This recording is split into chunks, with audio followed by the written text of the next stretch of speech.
From being involved with drones delivering medicine in Rwanda to preparing for another intense holiday season, shipping giant UPS sure has a lot on its plate right now. Joining me today to discuss the company is UPS CFO Richard Parrots. Thanks for joining us. Appreciate it. Great to be here. Glad we could join. I want to start off with it's getting a lot of news, the rate increase, 4.9%. Is it enough? I mean, there seems to be so much going on with online shopping and investments. I mean, do you think it should be even more? You know, what we do is we look at what resources we're using and make sure that we're recovering our cost and getting the adequate return. The important point is not just the rate increase, but it's the added value we continue to deliver for our customers through the use of technology and for capabilities that our customers can embed so that their customers get the benefits of our technology as the consumers are ordering more online. Mm-hmm. So we think it's right where it needs to be. Sure. And even I cover Walmart, Amazon, we cover it extensively, and all of them are seeming to race to deliver packages even faster, same-day delivery. What type of stresses or demands is it putting on a UPS? So when UPS looks at the just vast offers of deliveries, what we see is the overwhelming majority of orders are done in the evenings after people return from work. And so what happens is that's either a next day or a 2-day delivery, and that's our sweet spot.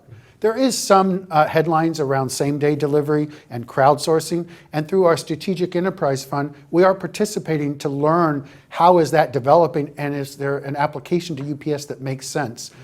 So we're there, but at the same time, the overwhelming vast majority of deliveries are right in UPS's sweet spot. And that Strategic Enterprise Fund, it's a great fund. You take stakes, I guess, in an interesting type of technology. And in February, I guess, took a stake in DLive. What have you learned from them so far? So first, the Strategic Enterprise Fund is actually over 20 years old. And what we do with that is we invest in learning about capabilities that might have application. Mm-hmm. So that most recent one in DLive, it's a little early to say, have we got the new learnings? Because these are, multiple years processes that we do, but it helps us to understand what is out there in the market, how it's developing, and to keep pulse on the latest disruptions in the market, and how do they apply, and then how do we make the adjustments in our network and in our offering. Mm-hmm. How far away is it, is a UPS from doing a same-day delivery type of that? Is it a year or is it 2 years? You really have to think about how the market matures, and are people willing to be at home and wait for the package? So when you think about B2C, it's more about giving that end user, that consumer, control, convenience, and choice. And by having access points and My Choice and allowing the end user to communicate directly with UPS, we're giving that customer the flexibility they need that allows them to see where their package is. In fact, last month, we introduced something called Follow My Delivery, and allows them to follow the driver through the day if they have a next day air package. So it's adding those capabilities to make it a better transaction for the consumer. Interesting. And staying on technology, because it's fascinating stuff. You teamed up, I guess, earlier in the year with a drone company in Rwanda to deliver medicine. I mean, to me, this seems like a phenomenal idea. What is preventing it from us testing these things in rural areas? So we do think there's application of drones in many different areas.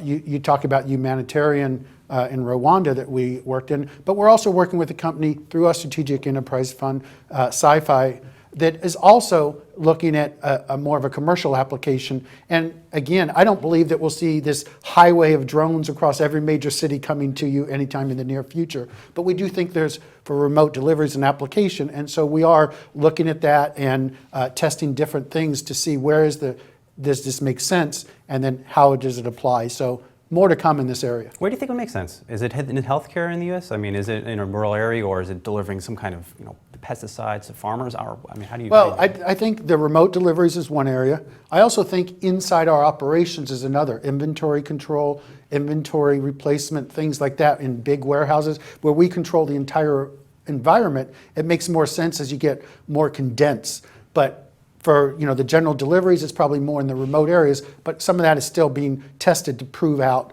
where is the right place for it. Yeah, and a great example too, we went down to a Walmart shareholder meeting and they showed us a drone helping them track their inventory. So I think that's a practical application not a lot of people probably aren't even thinking about.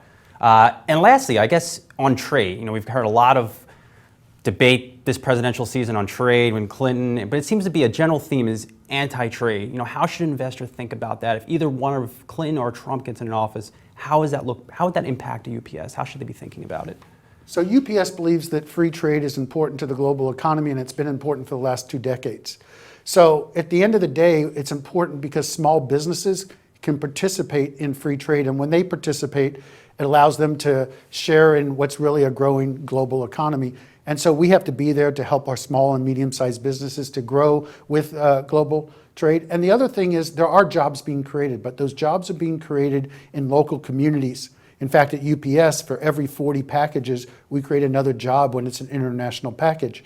So when you put all of that together, I think it's incumbent upon businesses like UPS and many others to continue to tell the story about why free trade and global trade is working and continues to build not only the U.S. economy, but remember, 95% of consumers live outside the U.S. So by participating in free trade, it opens the market for all the small and medium-sized businesses as well. And lastly, you are a U.S. Open fan. Can anybody stop Serena Williams? I don't know. That's a good question. She's looking pretty tough. Well, her serve has been great this season. I couldn't return it. Thanks so much for coming down. I appreciate it. Thank you.